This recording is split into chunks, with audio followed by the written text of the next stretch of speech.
men are allowed to marry for 4 women. And the second one is, how can you prove that Jesus was not crucified? Brother, there's two questions. Brother, are you a Christian? I am. Brother, there's two questions. That why does Islam permit a man to have up to 4 wives? Why does Islam permit a man to have more than one wife? And second question, how can you prove that Jesus Christ, peace be upon him, was not crucified? That Quran is the only religious book on the face of the earth which says marry only one. You read the Bible, you read the Ramayana, you read the Mahabharata, you read the Veda. No religious book on the face of the earth says marry only one besides the Quran. If you read Ramayana, the Hindu scriptures, the father of Sri Ram, he had more than one wife. If you read Mahabharata, Sri Krishna, how many wives he had? 4, 10,000, 10,000. He had 16,108 wives. So if Sri Krishna can have 16,108 wives, so why can't Muslims have maximum up to 4? If you read the Old Testament, it says that Solomon, peace be upon him, had 700 wives. Abraham, peace be upon him, had 3 wives.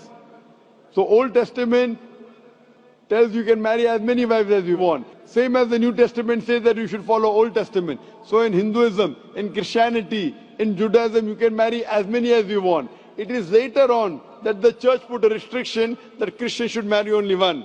It is later on Rabbi Ben Shimon Yehuda passed a synod and say that Jews should marry only one.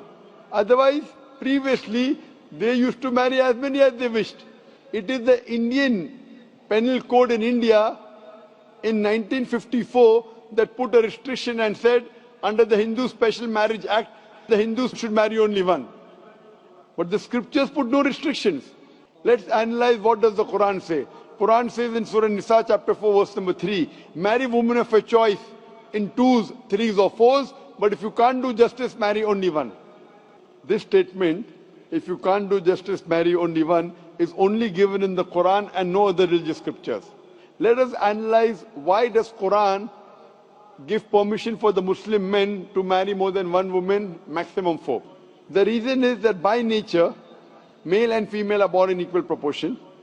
But if you ask any pediatrician, he will tell you, the doctor of the children, that the female child is stronger than the male child in fighting germs and diseases. So you have more deaths among the male children as compared to female children. So in pediatric age itself, the females are more than the males.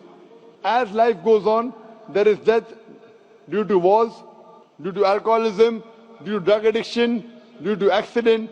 In all these cases, more men are dying as compared to females. So today in the world, there are more females as compared to males. In few countries, like India and China, the female population is less than the male population because of female feticide and female infanticide. In India, according to a BBC report, every day more than 1,000 fetuses are being aborted after they are identified as females. If you multiply this figure by 365, you get a total of more than 1 million fetuses are being aborted every year in India after they are identified that they are females.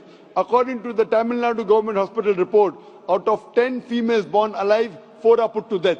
If you stop this evil practice of female feticide and female infanticide in India, even in India, the female population will become more than the male population. Even in China, if you stop this evil practice, the female population will become more than the male population. Today, if you analyze, in USA alone, there are 4.7 million females more than males. In UK alone, there are 1.2 million females more than males. In Germany alone, there are 1.6 million females more than males. In Russia alone, there are 10.6 million females more than males. And God alone knows that how many females are more than males throughout the world. If I agree with you that one man should only marry one woman, and suppose your sister happens to live in America, or suppose my sister happens to live in USA, and the market is saturated, every man has found a wife for himself, yet there will be 4.7 million females who will not find life partner. And if your sister happens to be one of them, or if my sister happens to be one of the 4.7 million females who have not found a life partner for themselves, the only option for them is that she either marries a man who already has a wife or becomes public property. Public property? Such a harsh word. It is the most sophisticated word I can use. I cannot use a better word. You know, in America, today the statistics tell us, on average, a man has 8 different sexual partners before he settles down with one. Having mistresses in US is very common. 5, 10, 20, 30, no problem. Having more than one legal wife, it doesn't go down their throat. When a woman is a mistress, she doesn't get her rights. She is dishonored. She is not treated well. In Islam, when a woman becomes the second wife, she gets the honor, she gets the right, she's treated well. Any modest woman, if you ask her, that would you prefer being a second wife of a man who's already married or become public property, they would opt for the first. So Islam has given permission for some men to have more than one wife to protect the modesty of the woman. Coming to your second question. Is it allowed for ladies to marry 4 men? Brother, you're asking counter question, the time is limited. You asked 2 questions, now you're asking a 3rd question. Are you convinced with the first answer? I'm convinced with the first one. MashaAllah, so you're convinced, okay. The brother asked that, is a woman allowed to have more than one husband? If you do that, this problem will be exaggerated more. I mean in Muslims, in Muslims. As it is, women are more than men. If women marry more than one husband, the problem will be exaggerated. Point number 1. Point number 2, if a man has more than one wife and if the child is born, you can easily identify who is the father, who is the mother. If a woman has more than one husband and the child is born, The DNA is still allowed. brother, let me finish the answer, na? You asked the question, was I interfering? Was I interrupting? Yes or no? No. No. So why are you interrupting? After I finish, you can ask, na? I'm a medical doctor. Are you a medical doctor? No. I'm a medical doctor. I know about DNA testing. I'll come to it.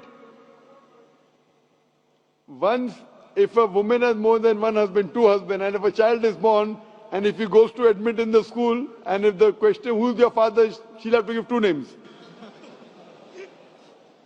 You're talking about DNA testing. I know about it. DNA testing is recent. Was DNA testing there 50 years back? Was it there? No. It's a new recent discovery, yet it's not 100%. Even if I agree it's 100%, it is now, it wasn't there before. Islam is there since time immemorial. And this is not the only reason. Even if I agree tomorrow it becomes 100% perfect, this is not the only reason. Today science tells us that man is more polygamous in nature as compared to the female. Today science tells us that during menstrual cycle, the female undergoes certain psychological changes. It's not possible for her to do the role of multiple wives. But a man doesn't undergo these changes. It's possible for him to do a role of multiple husbands. Today science tells us that if a man has multiple sexual partners and all are faithful, there is no problem. But if a female has multiple sexual partners and all are faithful, there are chances of sexually transmitted diseases to emerge. And that disease will go back to the male partner. So medically, it is not acceptable that a female has multiple partners, but medically and scientifically, it's acceptable that a male can have multiple partners.